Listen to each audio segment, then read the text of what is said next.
دوسرے باب میں سے پڑھ رہا ہوں میں، جانگلوس کے۔ شام ہوتے ہی دونوں لالٹین لے کر کوٹری میں گھس گئے۔ مٹی خشک ہو کر جم گئی تھی۔ انہوں نے معائنہ کرنے کے بعد لکڑیاں اور دوسرا کاٹ کباڑ کوٹری میں بھر دیا، دروازہ بند کر کے تالا لگا دیا۔ شاداں کوٹری خالی رکھنا چاہتی تھی، مگر لالی نے اس کی ایک نہ چلنے دی۔ جو مرضی میں آیا وہی کیا۔ رات کو کھانا کھاتے ہوئے لالی نے شاداں کے سامنے بالے کا پھر ذکر چھیڑ دیا۔ اس مرتبہ بھی اس نے بالے کو اچھے الفاظ سے یاد نہیں کیا۔ شاداں ایک دم بھڑک اٹھی۔ تو چاہتا کیا ہے؟ لالی نے اپنے صفا چٹ رخساروں پر انگلیاں پھیرتے ہوئے کہا، میں چاہتا ہوں تو اسے بھول جائے، اس سے نفرت کرنے لگے۔ شاداں جل کر بولی، اور تیرے ساتھ بھاگ جاؤں؟ اس نے حقارت سے اپنا منہ بگاڑا۔ تم سمجھتا کیا ہے داڑھی منڈوا کر تو گبرو بن گیا؟ جا باہر چاندنی میں پیشاب کر کے اپنی شکل دیکھ لے۔ وہ اس کی بات کی تلخی نظر انداز کر گیا۔ میرا کہا مان، اپنے بال بچوں کے پاس چلی جا۔ بہت یاری آشنائی کر لی، میں وہاں نہیں جاؤں گی، کہیں نہیں جاؤں گی، وہ بیزاری سے بولی۔ لالی اس کی آنکھوں میں آنکھیں ڈال کر گویا ہوا۔ تو کیسی ماں ہے؟ ایک میری ماں تھی، میرے پیو نے اسے گھر سے نکال دیا تھا۔ مجھ سے ملنے راتوں کو چھپ چھپ کر آتی تھی، گھر کے راستوں پر دن دن بھر میرا انتظار کرتی تھی۔ کئی بار میرے پیو نے اسے بالوں سے پکڑ کر مارا، پر وہ باز نہ آئی۔ ایک بار اس کے سر پر ایسا گھما کر سوٹا مارا، وہیں ڈھیر ہو گئی، سانس بھی نہ لی۔ پیو کو لمبی جیل ہوئی، جانے زندہ ہے کہ مر گیا۔ لالی آہستہ آہستہ یادوں کے چراغ جلاتا رہا۔ اس نے گہری سانس بھر کر کہا، مگر وہ ماں تھی۔ شاداں نے کوئی جواب نہیں دیا۔ لالی بھی نہ بولا، رحیم داد بھی خاموش رہا۔ تینوں دیر تک خاموش بیٹھے رہے۔ آنگن میں چاندنی اتر آئی تھی۔ اس کی رنگت کفن کی طرح سفید تھی۔ رات نڈھال کھڑی تھی۔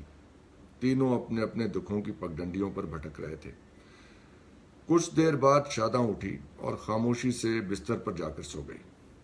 لالی اور رحیم داد بھی اپنی اپنی جگہ سو گئے۔ نہ جانے رات کتنی گزر چکی تھی۔ اچانک لالی کی آنکھ کھل گئی۔ اس نے گھبرا کر دیکھا، شاداں اس کے سرہانے بیٹھی ہے۔ لالی نے کچھ کہنا چاہا تو شاداں نے اس کے منہ پر ہاتھ رکھ دیا، ہونٹوں پر انگلی رکھ کر خاموش رہنے کا اشارہ کیا۔ ہاتھ پکڑ کر اسے اٹھایا اور آنگن کے آخری سرے پر لے گئی۔ اجلی چاندنی میں اس کا چہرہ نکھر گیا تھا، آنکھوں میں ستارے جھلملا رہے تھے۔ وہ گردن کو خم دے کر ایسے زاویے سے کھڑی تھی کہ بھرپور عورت نظر آ رہی تھی۔ لالی چپ چاپ کھڑا اسے دیکھتا رہا۔ وہ آہستہ سے بولی، میری ایک گل مان لے۔ بول، کیا کہتی ہے؟ شاداں نے اس کا ایک ہاتھ مضبوطی سے تھام لیا۔ شاداں کا ہاتھ گرم بھی تھا اور گداز بھی۔ لالی کو اس وقت ایسا محسوس ہوا، اس کی سانس تیز ہو گئی۔ شاداں کھسک کر لالی کے قریب آ گئی۔ ایسا لگتا تھا کہ وہ بے ساختہ لالی سے چمٹ جائے گی، مگر شاداں نے ایسا نہیں کیا۔ جھکی اور جھک کر پیر سے جوتی نکالی، جوتی لالی کے ہاتھ میں دی اور تیکھے لہجے میں گویا ہوئی، مجھے اس سے مار۔ لالی گھبرا گیا، کیوں؟ پہلے مجھے مار، پھر بتاؤں گی۔ لالی خفا ہو کر بولا، صاف صاف بتا، دھیرے بول۔ لالی نے آہستہ سے استفسار کیا، تو چاہتی کیا ہے؟ وہ تڑپ کر بولی، ہائے میں مر گئی۔ میں نے ملک سے صاف صاف بتا دیا، تم دونوں میرے گھر میں چھپے ہو۔ اس نے نظریں جھکا کر ٹھنڈی سانس بھری۔ 2000 کے لالچ نے مجھے اندھا کر دیا تھا۔ سوچا ایک مجھ اور خرید لوں گی، میں نے ٹھیک نہیں کیا۔ یہ کہتے کہتے وہ بے قرار ہو گئی۔ لالی مجھے مارتا کیوں نہیں؟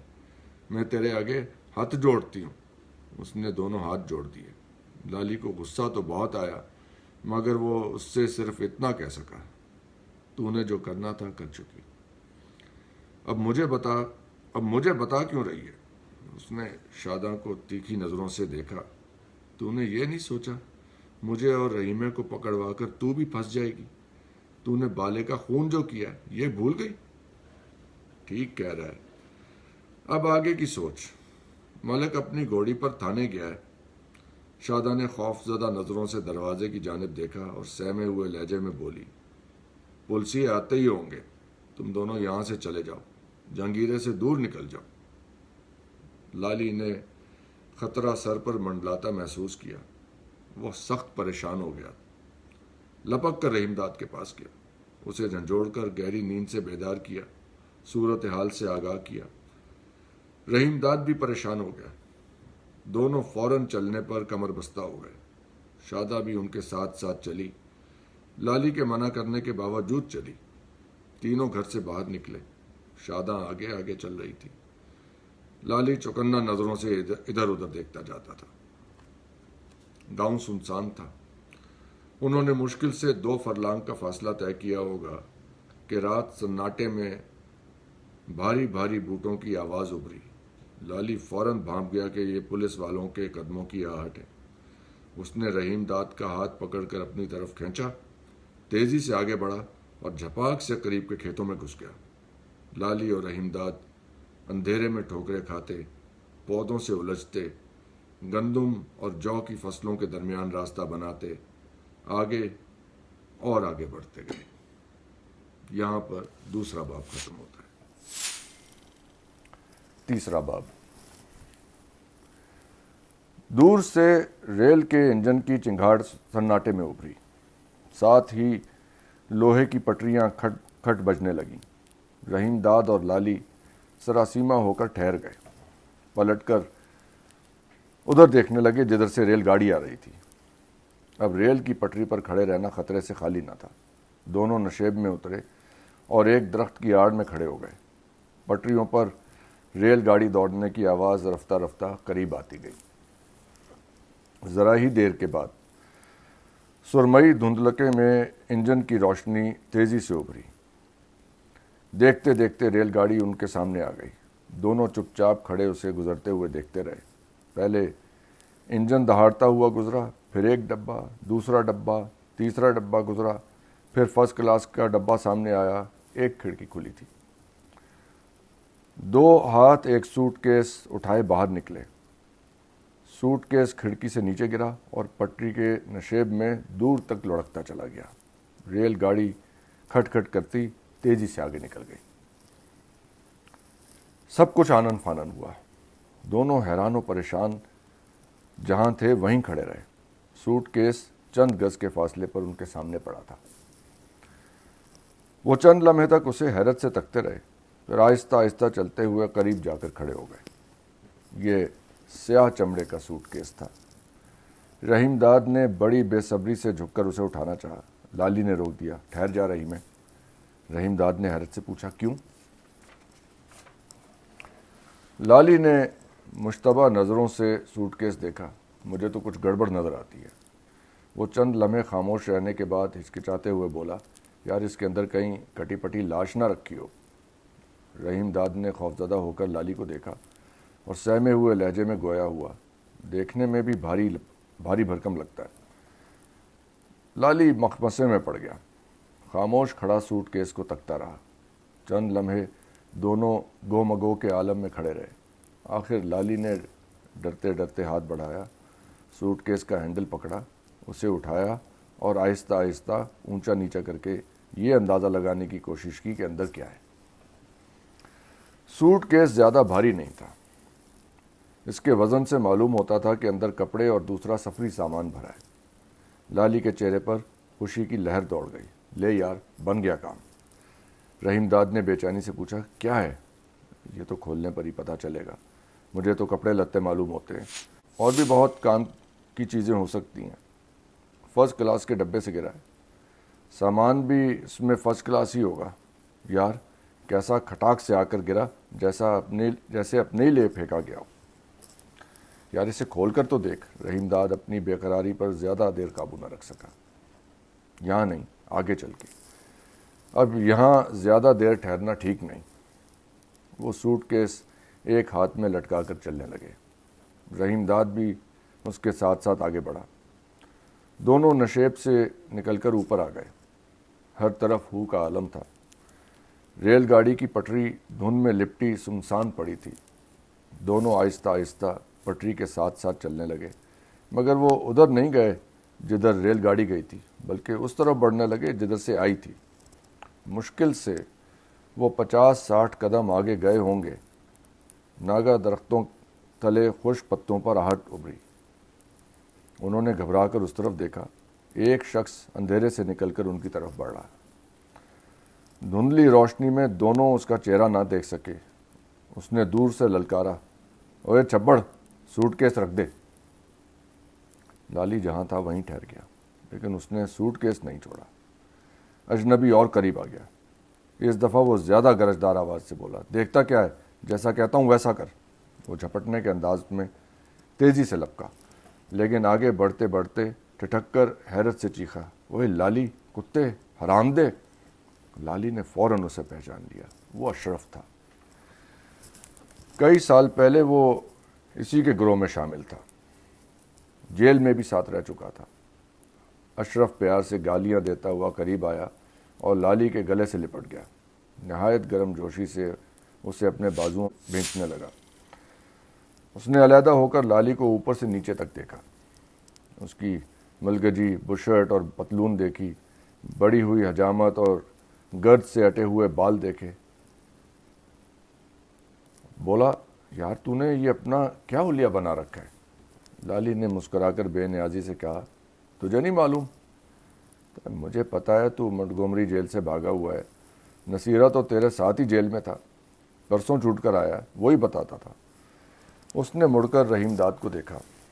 وہ لالی کے پیچھے کھڑا تھا۔ اشرف نے اس کی جانب اشارہ کیا، یہ تیرے ساتھ کا دوسرا مفرور قیدی ہے۔ اس کی جیل کی وردی تو بدلوا دی ہوتی، یہ صاف تجھے پکڑوا دے گا۔ لالی نے اس کی بات نظر انداز کر کے پوچھا، یہ بتا اتنے سویرے سویرے یہاں کیسے آ ٹپکا؟ ڈیوٹی پر تھا۔ اشرف نے سوٹ کیس کی طرف اشارہ کیا، اسی کے انتظار میں تھا۔ کچھ اونچا چکر لگتا ہے؟ لالی نے آنکھ مار کر پوچھا۔ معاملہ کیا ہے؟ بعد میں بتاؤں گا، پہلے یہ بتا تیرا پروگرام کیا ہے؟ میرا کیا پروگرام ہے؟ چھپتا لکتا پھرتا ہوں، نہ رہنے کا ٹھکانہ، نہ روٹی ٹکر کا، کبھی یہاں کبھی وہاں۔ ایسا کر میرے ساتھ چل۔ اس نے لالی کا کندھا ہولے ہولے تھپتھپایا۔ راستے کی پرواہ نہ کر، کوئی آنکھ اٹھا کر نہیں دیکھے گا، ادھر اپنی عملداری ہے، لاہور تک میں گارنٹی لیتا ہوں۔ ایسا کر، سوٹ کیس کھول، اپنے مطلب کے کپڑے نکل آئے تو بن گیا کام۔ اشرف سوٹ کیس کھولنے پر آمادہ نہ ہوا۔ یہ سنڈیکیٹ کا مال ہے، اسے صرف باس کھول سکتا ہے۔ باس؟ لالی نے حیرت سے اسے دیکھا۔ یہ باس کیا چیز ہے؟ بہت اونچی چیز ہے، فرسٹ کلاس سے نیچے نہیں چلتا، کراچی گیا ہے۔ سوٹ کیس اسی نے پھینکا تھا؟ ہاں، اشرف نے جواب دیا۔ میں بھی اسی ٹرین میں تھا، فرسٹ کلاس کے ساتھ والے انٹر کے ڈبے میں تھا۔ پیچھے دارآباد اسٹیشن ہے، وہیں اتر گیا تھا۔ اس نے ہاتھ اٹھا کر اشارہ کیا۔ یہ رہا سامنے آؤٹر سگنل۔ لالی نے سوٹ کیس اس کے حوالے کر دیا۔ لے سنبھال اپنی امانت۔ اس نے مسکرا کر پوچھا، کتنا مال پانی ہوگا اس کے اندر؟ مخبر نے تو ₹1,00,000 سے اوپر کی طلاع دی تھی، مال زیادہ بھی ہو سکتا ہے۔ کیش کے علاوہ جڑاؤ زیورات جا رہے تھے اس میں۔ اس نے سوٹ کیس کا ہینڈل پکڑ کر اٹھاتے ہوئے کہا، اپنا سنڈیکیٹ چھوٹا شکار نہیں مارتا۔ لالی مروب ہو کر بولا، یار یہ تو بہت اونچا چکر جان پڑتا ہے، پر خطرناک بھی اتنا ہی ہے۔ کوئی خطرناک نہیں، اشرف نے ہنس کر بتایا۔ مہینے سوا مہینے میں صرف ایک بار نکلتے ہیں اور تگڑا شکار مارتے ہیں۔ اکیلے نہیں کھاتے، مل بانٹ کر کھاتے ہیں، اوپر سے نیچے تک سب کا حصہ بنتا ہے۔ اپنے پر کوئی آسانی سے ہاتھ نہیں ڈال سکتا۔ اس نے ایک آنکھ دبائی۔ جی چاہے تو لگ جا لائن میں، بول کیا کہتا ہے، چلتا ہے میرے ساتھ؟ لالی نے مڑ کر رحیم داد کی جانب دیکھا۔ چلیں گے تو ہم دونوں ہی چلیں گے، تو سوٹ کیس کھولنے کو تیار نہیں، پھر اپنا رحیمہ کیسے چلے گا؟ اپنی بات کر۔ اشرف نے رحیم داد کو نظر بھر کر دیکھا۔ یار برا نہ مان، یہ تو دیکھنے ہی میں یتیم مسکین لگتا ہے، اسے خام خواہ نکال لایا، ایک بار پوری سزا کاٹ لینے دے پھر فروٹ ہو کر نکلے گا، ابھی تو بہت کچا ہے۔ شرفے بہت اونچا نہ اڑ، مارا جائے گا، یہ بتا میری جگہ کوئی اور ہوتا تو کیا کرتا؟ اشرف نے گردن اونچی کی۔ پورا راشن لے کر چلتا ہوں۔ اس نے پتلون کی جیب سے پستول نکالا اور لالی کے سامنے گھما پھرا کر بولا، پورا لوڈ ہے، کیا سمجھا؟ اس نے کلائی پر بندھی ہوئی گھڑی دیکھی۔ چھیتی فیصلہ کر، بول کیا کہتا ہے، میرے پاس ٹائم بہت کم ہے۔ اس نے مڑ کر پیچھے دیکھا۔ یوسف والا اسٹیشن سے ٹرین آنے ہی والی ہے، مجھے اسی سے واپس لاہور جانا ہے۔ رحیم داد بیچ میں بول پڑا، چلا جا لالی، میری پرواہ نہ کر۔ اس کا لہجہ بجھا بجھا تھا، جو نصیب میں لکھا ہے ہو کر رہے گا۔ لالی نے اسے غصے سے ڈانٹا، چپ کر رہی میں، بکواس نہ کر، یہ میرا اور شرفے کا معاملہ ہے، خواہ مخواہ اپنی ٹانگ بیچ میں نہ اڑا۔ اس نے رحیم داد کا بازو پکڑا، اسے اپنی طرف کھینچا اور کمر میں ہاتھ ڈال کر بے تکلفی سے بولا، شرفے یہ اپنا جگر ہے، اسے میں نہیں چھوڑ سکتا، تو جا، میرا تیرا راستہ الگ ہے۔ جیسے تیری مرضی، جی تو چاہتا تھا تو ساتھ چلتا۔ یہ کہتے ہوئے اس نے جیب سے بٹوا نکال کر کچھ نوٹ نکالے اور لالی کی طرف بڑھا کر مخاطب ہوا، یہ رکھ لے، کام آئیں گے پیارے، ہم تو یاروں کے یار ہیں۔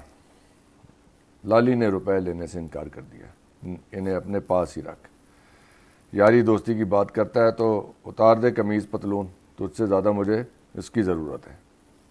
اشرف سٹ پٹا کر خاموش کھڑا رہا۔ لالی منہ بگاڑ کر بولا، جا دیکھ لیا تجھے بھی، خالی پیلی بڑھ کے مارنا جانتا ہے ہوں۔ اس نے جھنجھلا کر زمین پر تھوک دیا۔ اشرف بھڑک اٹھا، گالی نہ دے لالی۔ وہ جلدی جلدی اپنی قمیض اتارنے لگا۔ تو بھی اتار اپنے کپڑے، چھیتی نال، ٹائم بہت کم ہے۔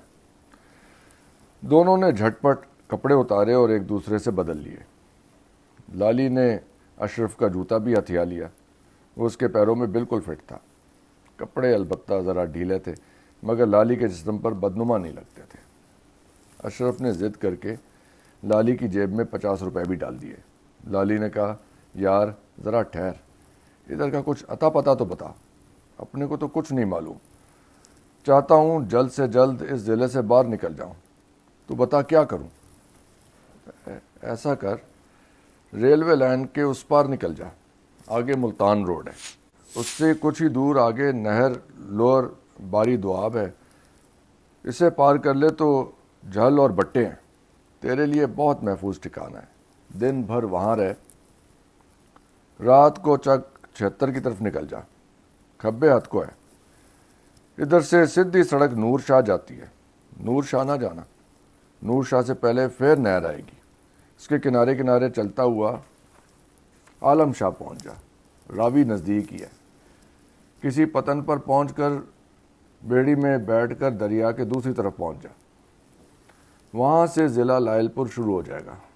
میں اس رستے سے 2 بار لائل پور جا چکا ہوں۔ لائل پور پہنچ کر جی چاہے تو میرے پاس لاہور آ جانا، دیکھ ضرور آنا۔ لالی نے اشرف کو گرم جوشی سے گلے لگایا اور پیشانی چوم کر محبت سے رخصت کیا۔ اشرف سوٹ کیس اٹھا کر آگے بڑھ گیا۔ وہ لالی کی میلی کچیلی بشرٹ، تنگ اور اٹنگی پتلون اور بڑے بڑے جوتوں میں بھدا اور بے ڈول لگ رہا تھا۔ لالی اسے جاتے ہوئے دور تک دیکھتا رہا مگر اشرف نے پلٹ کر نہیں دیکھا۔ وہ تیزی سے قدم اٹھاتا قادر آباد اسٹیشن کی جانب بڑھ رہا تھا۔ جب وہ نظروں سے اوجھل ہو گیا تو دونوں پٹری عبور کر کے اس پار چلے گئے۔ کچھ ہی دور گئے تھے کہ سڑک آ گئی۔ یہ ملتان روڈ تھی اور اس وقت بالکل ویران تھی۔ وہ سڑک کے دوسری جانب چلے گئے، نہر بھی زیادہ فاصلے پر نہ تھی۔ دونوں نہر پر پہنچے، کچھ دور اس کے کنارے کنارے چلے، پل آ گیا، پل سے گزر کر وہ نہر کے اس پار پہنچ گئے۔ اشرف نے ٹھیک کہا تھا، نہر کے کنارے کھجور کے چند درخت تھے، ان کے عقب میں جنگلی درختوں اور جھاڑیوں سے بھرا ہوا جنگل تھا۔ ہر طرف ہو کا عالم تھا۔ وہ جھاڑیوں کے درمیان سے گزرتے ہوئے آگے بڑھتے گئے۔